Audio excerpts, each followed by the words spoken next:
Well, welcome everyone. As we start this webinar, we're going to be going through some of the LIfeCourse tools and just give you guys a very brief overview about this way of supporting families and how this has been implemented in the state. And then we welcome questions too as we go on during the presentation if you need clarification or have questions on something.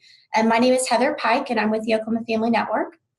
And I'm Wanda Felty. I work at the Center for Learning and Leadership, which is Oklahoma's Center for Center for Excellence in Developmental Disability at OU HSC. And can we get our slides to advance?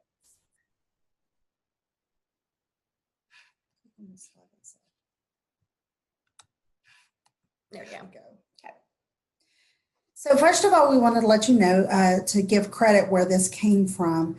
This was a 5-year grant that Oklahoma participated in, the Oklahoma Developmental Disabilities Council, along with the Developmental Disability Services at Department of Human Services.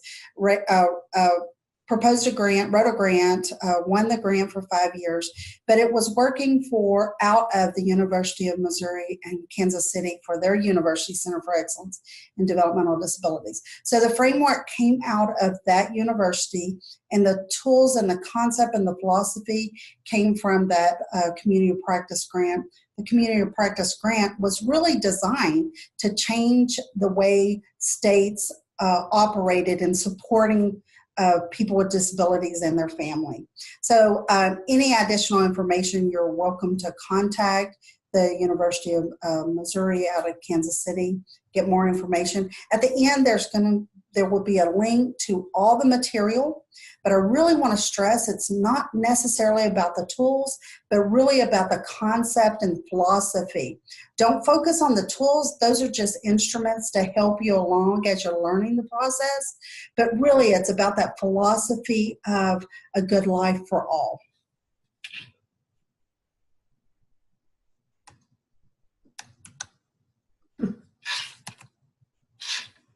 So now we are going to watch a quick video about A Good Life. A few years ago at our annual Joining Forces conference with the help of Jen Randall and many other self-advocates and family members, we put together a little video about what a good life is. And in this video you will see people from all different parts of the state as well as children, adults, just talking about what a good life to them is. There we go. Can you hear it now? Let us know. Thank you. Yep. Okay.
So you can see in that video that we just shared with you guys that no one said a good life to them is anything to do with services, anything to do with the waiting list, anything to do with, just a lot of those things that we automatically direct individuals with disabilities to and encourage them to sign up for. And although those are so important as a piece of that good life, what was the common theme? Disability, no disability, whatever the the individual, wherever they lived, whatever. A good life is a common thing that all of us would say a good life is. It's friends, it's family, it's having a good job, it's having a place of your own, it's having a wife that can cook for you, which husband can't say that very well. But it's just, we all want a good life. And it's no different for those who have disabilities or some sort of special health care need or everything. We all have the same vision. So that video was created just with asking a simple question: what is a good life to you? And like Heather said, the common theme was exactly what everybody wants. So we took that, the next year we took that video and we took the keywords out of the video, but then we asked other people. We added the same question to social media. I sent a survey out and just asked anybody. Some of the people were individuals who were receiving services in whatever the system was. Some were living with families, but all of it was either families or people with a diagnosis or with disabilities. And then this word cloud came out of that. The bigger the word in the word cloud, the more often it was said. What was interesting to me is one of the things that came out from a focus group, several individuals at the focus group said, my own key to my own house. That's how come those of us who've never lived in a service-driven life or paid staff life would have never said a key to my own house. That told me that we have to change the way we support individuals with disability. A key to my home should be a default, not a request. But if you look at those words, some of them is really interesting. One of my favorite is chocolate. It's a common theme. But then some of them you can tell they're really service-driven, focused. And so it tells us where we need to go from here.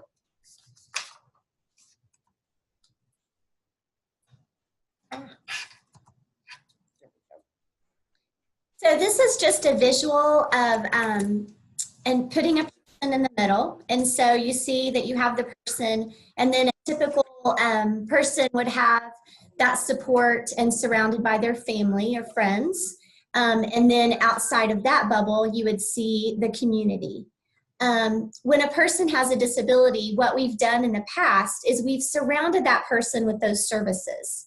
Therefore, sometimes isolating that individual from their family and then ultimately from their community. And so what the LIfeCourse tools and what just this conversation and some of the resources that you'll learn about today, really we're going to focus on those services are important, but those services shouldn't disconnect the individual from their family and ultimately from their community.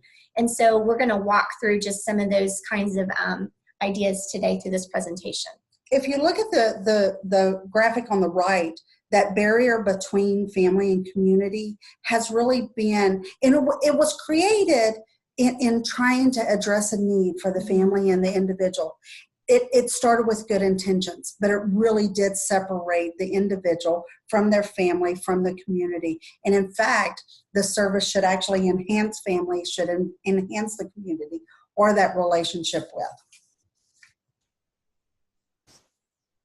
Oh, yeah. So this is our fancy slide. So there you have the individual. And with the context of that individual, we want to focus on the family. And outside of that, these are the categories that the LIfeCourse philosophy focuses on, the different categories. And these are all categories that every one of us, disability or not, live out on a daily basis. So daily life and employment, social and spirituality, safety and security, community living, healthy living, and citizenship and advocacy.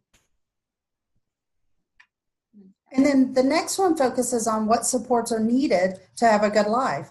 You have discovery and navigation. We will go into these a little bit further into the presentation. But inside, around those supports that are part of life is the support for discovery and navigation, goods and services, and then information. So these are needed no matter what part of life you are, with or without a diagnosis. And then outside of that circle, there's also another tool that helps bring together some more of those pieces for living a good life, and those being technology and the use of technology, personal strengths and assets, relationships, community-based organizations or supports, and then at the very end, eligibility-specific things. Those are those services and supports that typically you would qualify for that are a piece of it, but they're not the entire picture. And so that's the LIfeCourse, charting the LIfeCourse in a nutshell. And that star will be a key point of the conversation as we move forward. So the LIfeCourse really centers on a trajectory to a good life. Everybody, regardless where you are, when you're a year old, you're talking about when I get big, when you're in junior high, what I want to be when I grow up. But every one of those is a conversation of a trajectory of where I want to go. And what's interesting is we've done this for all of our life, but somehow when the system came along, we changed our vision for people with diagnosis or disabilities. We had a trajectory to, I want them in the best placement. But the philosophy of life is, I want a good life. And we start building that process of getting where we want to go that's going to make our good life. So charting the LIfeCourse really is about building those tools, that vision of having a good life, but also knowing what I want to stay away from. So everything that we do, we have to start with this philosophy of where do I want to go? You know, we have maps all the time, and we use that map to get us the shortest distance or the best scenery, the quickest, or the shortest on mileage. That's what charting the LIfeCourse is helping us get there and keeping a focus on where we want to go and where we want to stay away from. So go ahead. So this slide, as you can see, it just kind of reemphasizes everything that we've talked about so far, is all people have the right to live, love, work, play, and pursue their dreams in the community. And really the community is the foundation of all of this. And so as we work with families and work with professionals, we want to make sure that community is part of that conversation. And you can see there's images all around this of people with disabilities, without disabilities. And we all need that foundation of community and those relationships to really ultimately gain that, that vision and that goal for a good life. So this goes back to that visual that we were kind of wrapping around the individual, those 3 areas of supports needed. And we like to put them in buckets of support and kind of give you that visual, or Wanda always likes to use the 3-legged stool analogy, and I'll let her go into detail on that. So first of all, you have to understand that every individual, regardless whether it's a diagnosis, a life event, an issue, moving, needs three kinds of supports to have a good life, to function in a day. So the three types of supports, first is that informational support. It is that, what do I need to know? When do I need? Right now, in the here and now. And then, like, what's the best way to get there? So that's that information. The next one is emotional support. Somebody that's navigated that piece before you might know the inside secrets. And then the next one is goods and services. So that can be anything from a daycare. It can also be those specialized services that are eligibility available, that you have to have a certain diagnosis or income. But I want to talk about the three types of support and how come all three are as important. Now, first of all, I want to talk about it from a standpoint that's not disability specific. And when you move into a new area, you move into a new state, the first thing you do is, like, you first look for and get information about where's the best place to live. What's best access to whatever is important to me. Could be a school district, could be commute to my work. So you start talking to people, getting information about the best area to live. Then you want to know more information. So then you want to know where's the church, where's the where's the best place to shop. So you're looking for those information, and then you gravitate to somebody that's been there before you. So you might find like-minded people that think the same way. I've moved, I've transferred. My job moved me here, so I'm going to talk to you. So I'm going to talk to somebody that's navigated that before. And then the next was that goods and service. Where's the best place to rent from? What's the best apartment complex? Where do I need to go to qualify for whatever that system is, if it's a system driven? Now, when we come to disabilities, we really tend to focus on, oh, you've got a diagnosis. Have you applied for whatever is important to that diagnosis?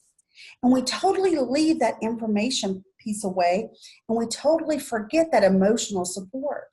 Sometimes that's the priority to families who just received a diagnosis. The other piece is that we really tend to say, did you go get on that waiting list? And we don't offer information, and we don't offer that emotional support. So if you think about a stool and you think about the three legs, if you have a stool platform with one leg on it, it takes a little weight off. You can kind of lean, but really you're doing all the work. So if we only offer goods and services, those eligibility supports, that individual and family is doing the rest of the work. They're just kind of propped up on that service.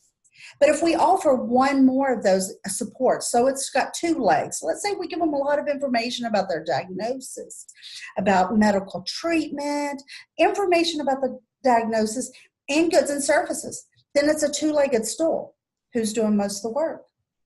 Balance is a lot better, but you're still holding that family up. That family is still doing all the work. If you put all three legs on that stool, and all three legs are used and needed and filled to the fullest capacity, then that family and that individual can now pick their feet up and rest in the comfort of taking care of life. So these three supports are needed, and they're equally as important. One is not more important. Now, when a crisis hits, that changes that need. But once we come out of a crisis, all three of these are needed at the same time. And I have to tell you, as a family, as a parent who supports other parents, I originally was like, oh my gosh, did you go apply for it? Did you go? Never thinking to offer them a place to get the information they needed. And thinking back to when my daughter was diagnosed, I did not want to know about what supports were available when she graduated from high school. She was 6 months old. I really wanted to know more about that diagnosis. I wanted to know what the trajectory was with the diagnosis, what the prognosis is. How do other kids do? I wanted to talk to another family, that emotional support. I wasn't talking about college, but it was really interesting that whenever I offered support to other families, I went straight to those day-to-day goods and services. So this one is probably the most important to me, and I didn't even realize it when my daughter was diagnosed. So this chart that you're seeing here kind of refers back to the trajectory that we spoke about a couple of slides ago. And this is actually one of the tools that is available in the LIfeCourse toolkit. And there is a website that you'll see at the bottom that you can use. All of these tools are available to download, to use. But like Wanda said earlier, it's not so much about the tools, it's more about the conversations and planting those seeds with families as you come in contact with them. But I love this visual, and I love just being able to have conversations with people regardless of where you are on this. And you'll see at the bottom, you start out with infant, and then you move more into like elementary school age, middle school age, and then that transition to adulthood, and then working, and then aging. So we kind of cover the trajectory of the lifespan. And so just kind of helping families figure out where they are and not making them feel bad for looking back on maybe what they haven't done or what they didn't know before. You just start where you are and use what you can, or use what you have and do what you can and just move forward. And a lot of times people may not have ever been given the opportunity to say what their vision is for a good life, but most everyone can always say what they don't want. And that's come up several times in just conversations with families, just asking them that overwhelming question of what's your vision for a good life? I don't really know, sometimes, or what's your vision for your child? But you do know that more than likely, you don't want your child to not have any friends. You don't want your child to be living in an institutional setting. You don't want your child to be isolated. You don't want them sitting at home watching cartoons because they don't have a job to go to after high school. And so a lot of times we can take what you don't want and help build on that vision for what you do want, or what that vision might be for a good life. So I think that this tool is a great example of using a roadmap. And this tool, when it was presented to me, my daughter had already graduated from high school, and all that was offered to her prior to transition, or that I remember. Other things may have been offered, but I may not have had a place to plant it, was a segregated living. And I knew that's not what I wanted for my daughter. So I didn't have a vision at all. So when this tool was presented, the lady that was presented it first said, what do you want for your daughter to have a good life? And so I was like, I want her to be healthy. I don't know. And so she was looking for something really big and some philosophy of life, and I couldn't give it to her. And she said, okay, let's start back over. Let's go down here to the bottom box and say, what do you know what you don't want for your daughter? I said, oh, yes, I definitely know that. I do not want her in an institution. I do not want her to be away from her family. And so she started writing in that bottom box.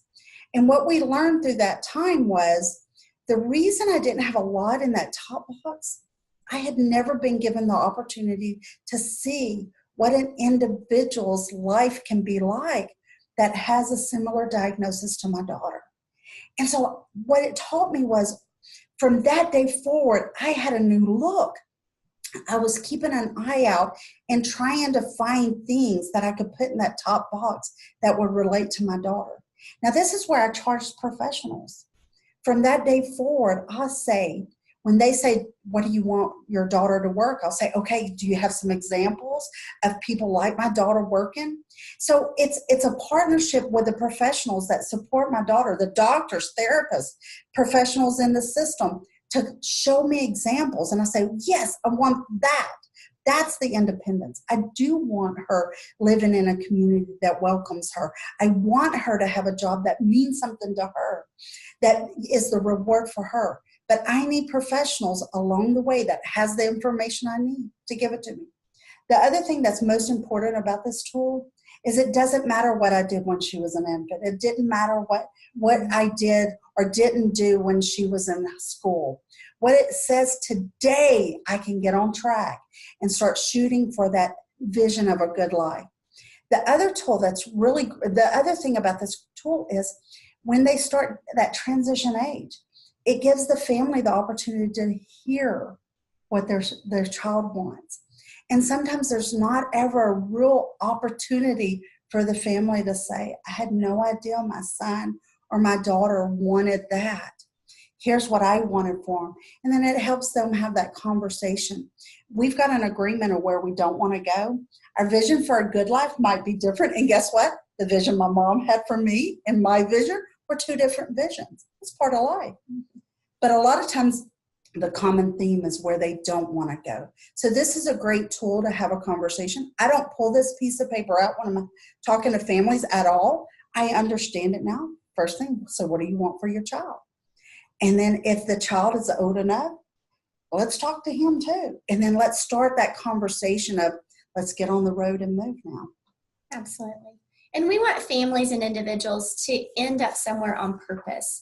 And so giving them this tool and this vision of a good life really kind of helps them have something to aim toward and to end up somewhere on purpose, not just end up somewhere that a tragedy or some sort of crisis event has taken you. And we know that that straight line to a good life, that trajectory is not always straight. We all have things in life that are going to come and be bumps in the road for us. But if you keep that vision and just keep that in the back of your mind, or even have it written down somewhere and just know what you're aiming toward, then that helps you get back on track if you kind of fall off the road a little bit. This is the same exact tool. It's the same exact concept, but the boxes in the middle are things I've tried that didn't work, things that I tried that did work. It helps us track those bumps in the road that can set us off our vision. And it also helps us not forget those opportunities that worked or could work, or what I really want to stay away from. This is when you get to the site to download the tools, they'll have one of these versions. So we wanted you to know that it's the same exact tool with the same exact concept. Notice that the box on the right got bigger, what I want for a good life. And because they realized that wasn't enough. There's small things, there's big things. So that's the whole purpose of that. These are also really great tools, and several families have used these tools to help in conversations with IEPs or IPs, just to kind of keep the entire team on that same vision of a good life, and really focusing and building on what that individual has as far as strengths and assets and community supports and things like that. So this is another tool that we talked about in one of the previous slides, and it's the star chart. And if you remember those circles that kind of surround that individual, this is one of the last circles that we talk about in working with families. In this chart, you'll see that we have technology, personal strengths and assets, relationship-based, community-based, and then eligibility-specific. So personal strengths and assets. So a person or family, resources, abilities, strengths, and characteristics. Every single person has strengths and assets. And one of my favorite examples is a colleague of ours posted on her social media. She was developing some tools for her son and some discussions at the school. She just asked people in her community and family, what are the things you like and admire about my son? And some of the responses she received were things that she didn't necessarily think about, being the mom and living that life 24/7. And so I love that example of just reaching out to those that know your child or know that individual and giving their insight as to what they see their personal strengths and assets are. Right. Do you want to talk more about that? No, you covered it. Okay. I think that's great. So the next box that we're going to talk about is just those relationship-based. Families, friends, neighbors, coworkers, community members, people in your church, people at the library. This is one of my favorite things to talk about with families, is just relationships. We all need and thrive on relationships. We were built to be relational people, and it's no different for individuals with disabilities. And sometimes that makes it a little bit more challenging, but family members and professionals that work with those families, that should be a huge focus of your work that you do whether you're the parent or whatever, just building those relationships and making sure that that is an important piece of that individual's life. And we can only do that if we have the community involved in that process as well. Right. And one of the things, this is talking about supports as well.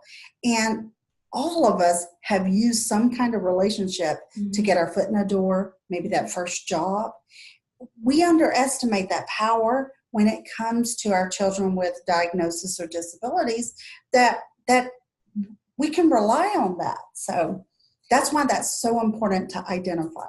And if you think back on the video, a lot of the common theme was family, friends. That's what a good life is. And so we've got to remember that when we're planning and thinking about that vision for a good life. The next box we're going to talk about is technology. And sometimes when you think technology, you automatically go to an iPad or some sort of, piece of technology like that maybe costs money or, uses apps and things like that, which those are all great tools for technology.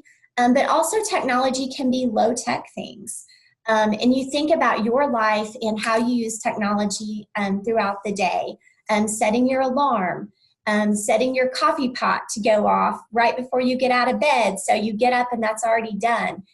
Just thinking kind of outside of the box and what technology can be used to help this person obtain that vision for a good life.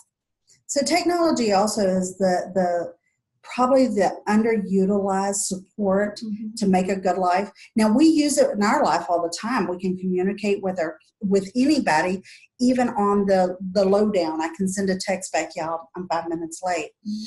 But there's also an opportunity to use this technology, any technology, to support independence in the community. And so we really underestimate that. There's anything from FaceTime for safety.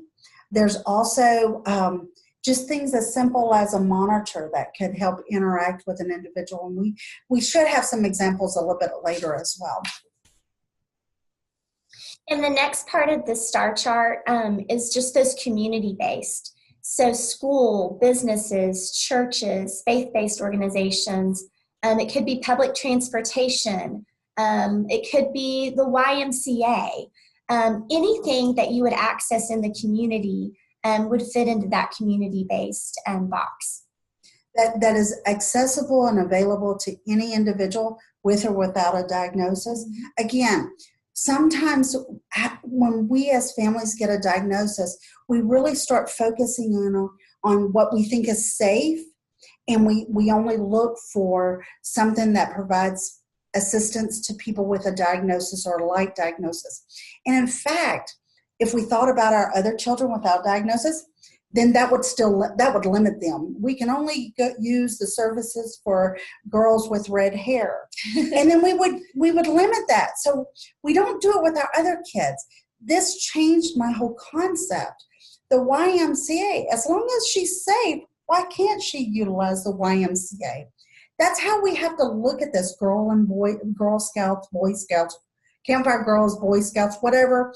And any of those that could give help their path along to that trajectory of a good life. We've got to move away from thinking about it from diagnosis specific. There's a time and a place for that.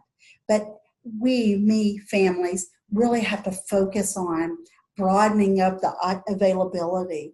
And let's don't assume of things. And that's one of the things that I was guilty of, is I assumed they wouldn't want her, they wouldn't welcome her, or that she wouldn't fit in. And I didn't do that with my other kids. So I have to change the way I'm thinking. Another thing with that too is the earlier you start utilizing those natural community-based supports, the earlier in your child's life, they just grow up in that community and become a part of that community very naturally. It's really, really hard. It's not impossible, but it's really, really hard and more challenging if you wait until your child's getting ready to transition out of high school and you think, oh my gosh, I've got to get them involved in the community.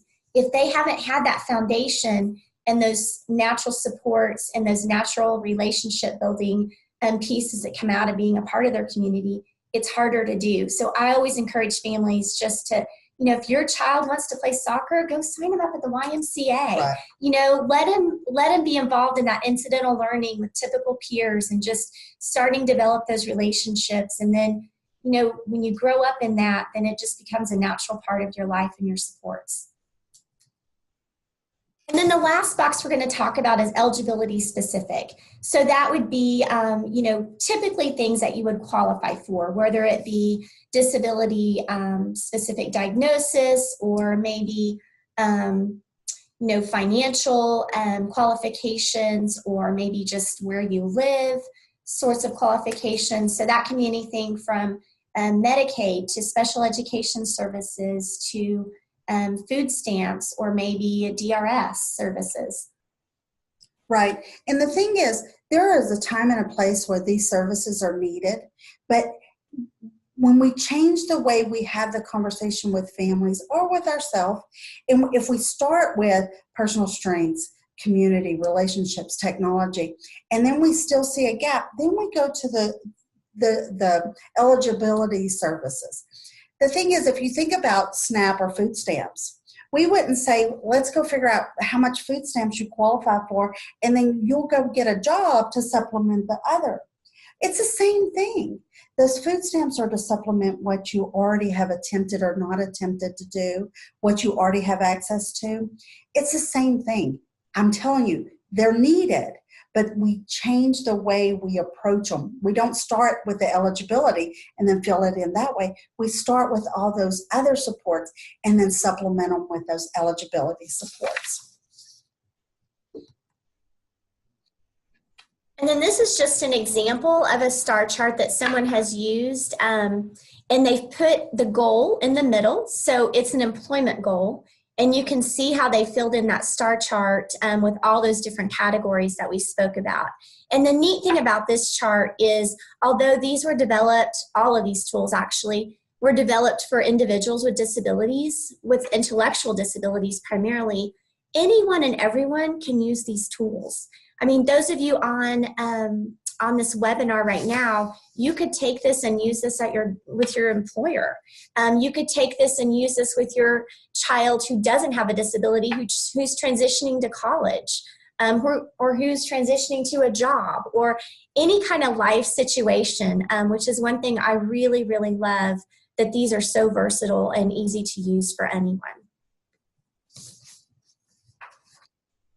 So this is an example of a one page. This tool really gives a voice and a vision to the individual who we're looking for building supports around them. So one of the things I like about this tool can be used in multiple different ways. My favorite way to use it, that first box talks about what do you like and admire about the individual. And this was the philosophy that one mom used when she asked her friends on Facebook, what do you like and admire about my child? Mm-hmm. What I thought was most empowering about that process that she used is she had never asked, and her friends and neighbors had never told. Yeah. So that's that opportunity. How can we have a vision of a good life for our child if we don't even know how other people see them? And what surprised me was it made me take it back and think about my daughter and started asking. And some of the things that I knew were strong about her, other people knew. I had no idea. I had no idea people realized that she had such a great sense of humor. So then the other thing, those other two boxes are used to support that individual. What allows Kayla to have a good day? And so what supports around her? What helps me have a good day is starting off with that coffee pot ready to go when that alarm goes off. So it's just talking about what's the best way to support an individual. This has also been used for people to take to their doctor's office to help the individual have a voice with the doctor. It also gives the doctor something to take back and to really think about that individual as a person and how best to support them. So here's the graphic that we showed at the beginning, where we talked about the individual and then how services wrap around that person. And then this is how we really want this to look with the LIfeCourse tools and that philosophy. So you can see that the services and supports don't necessarily keep that individual from their family and community, but they're put in place throughout that person's life and their day, involving the family, and then placed in the community setting so they can access that community and really build those relationships and ultimately have that good life that they're striving for. So when the system comes between us, family and community, then it changes everything. This is the vision of a good life. And if you notice, the stars are kind of the same colors exactly of that support star. This is what is needed. That was a process to get here, but now we know how to do it, and we're wrong if we do it any other way. This is the website that you guys can go. Again, all these tools you can download and print off at however you want to use them. There are lots of examples on there. It's a little bit overwhelming, I think, the more examples that they have received from individuals who have used these tools and professionals. But there are some great examples on there. There's also some videos that you can watch and gain more information. And again, it's not really about the tools. This is about a conversation. This is about how we think about serving and working with individuals and families who have a disability. These tools are just a piece of that and can really help give you that language needed to start thinking about those services and supports in a different way. Anything else on that one? I think that's great. And this is our contact information. We love, love, love to talk about LIfeCourse tools. And so if you have an opportunity where you would like to have someone come and share with your support group, with a school, there are several people who can do that within our community of practice here in the state. Wanda and I are two of those people, but we are not the only ones. Right. So if we are not available to do that, we can connect you with someone who can. And we're happy to have conversations individually with people over the phone, or do a quick webinar, or just some brainstorming with you as well on how to access and use these tools personally, or like I said, again, in a larger group setting. So Jen, do we have any questions? I've only seen one, and somebody was just wanting to kind of reach out because they had a lot of questions just as a parent. And I told her to make sure she got your contact info. Both of you guys, encouraged her to contact you guys, as well as Eva Smith was on. Very good. And so I think that, but I'll open it up to everyone. If you guys have questions about what Wanda and Heather have talked about, please go ahead and type, or if you want, you can unmute, and because I don't know if everyone has access to the chat or has found it. If you don't see the chat, you might use your cursor and kind of go to the bottom of your screen and kind of hover. I know someone just said, "This is awesome, thank you. I'm a special needs VOTEC instructor for hospitality services for duplication and repetition work." So, but she said it was awesome. Thank you. Good. So, and I was going to tell you guys, your max number so far was 40, and we are at 39 right now. Oh, wow. Well, good. Thanks for having with us. Yeah, no kidding. Yeah. Our little challenges at the beginning. Right. I would also be curious, Jen, if anyone on the webinar has used the tools or has experience with them that they would want to share with the group, or? Oh, good question. So while you guys are thinking about that, I'm going to ask you guys, Sharon Hyde just said, "This is wonderful information and inspires me to change my interview process with parents." Oh, here's the question. I was like, wait, there's another one. And then I had one from, not sure what the name is because I think it's a last name.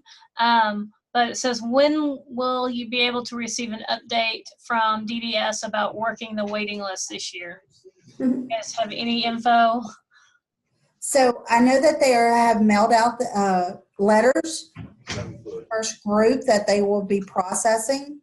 And I know their funding, I don't think it was officially available until the start of July. I don't know where they're at on the process, but the one thing I would encourage family is there's 2 sets of letters that went out. One was update your information, and then one was congratulations, your name is now at the top.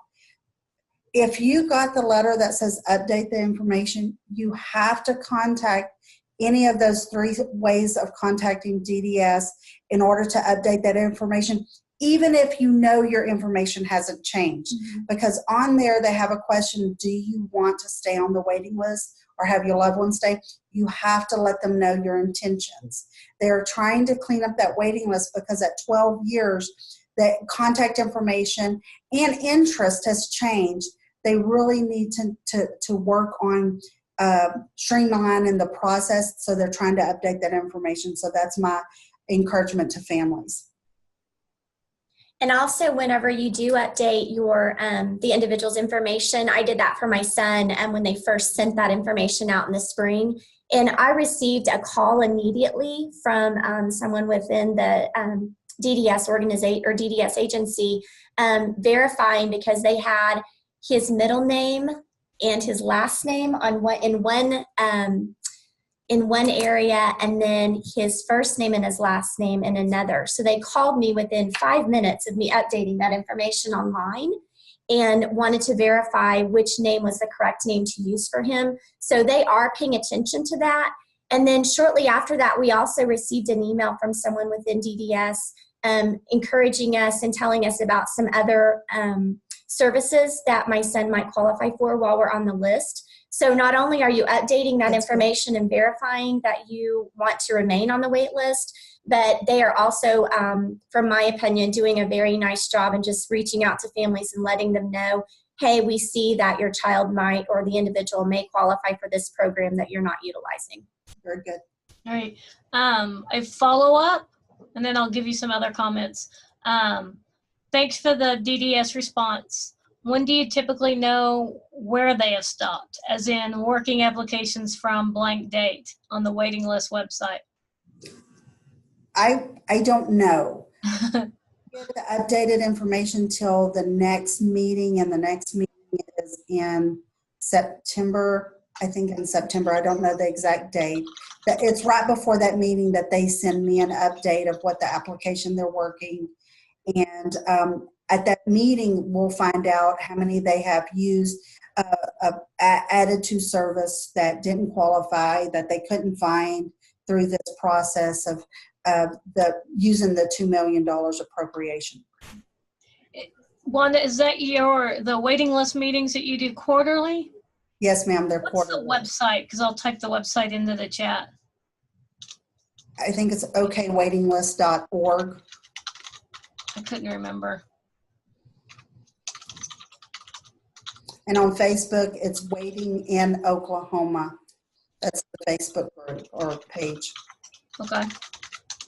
Cool. Other comments that have been said for you guys. Thank you. We at Hennessy Elementary and High School appreciate the tools and information. I'm going to print the tools off the webinar after the webinar. Perfect. Let's see. Thanks for the refresher. Always good to see you all. I absolutely love these tools.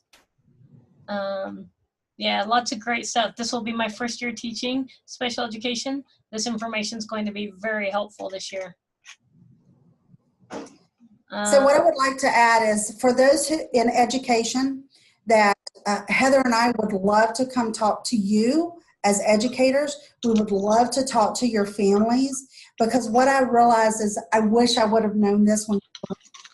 Can't go back and change it, but I can offer families that idea of what I wish I would have known. So really, anybody in education, any of the family groups, especially ones that have the focus of transition, I would really love the opportunity to talk to the professionals and talk to families. I wish I would have been able to start filling Kayla's box of a good life way earlier, but I wasn't. So I want to help families try to figure that out earlier. Yeah, and I this is Jen with the DD Council. Have to say I love the tools as well, and we use it at the Youth Leadership Forum with the high school students. So I would love to come out to your schools as well. I just went out to Poto and worked with about 4 students on their Good Life. So Great. It's good stuff. Yes. Mhm. Any other comments or questions for Wanda or Heather?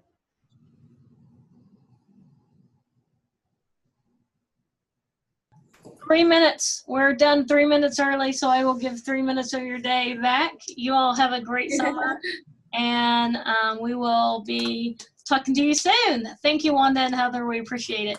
Thank Thanks, you. everyone. Bye now, guys. Bye. Bye. Thank you.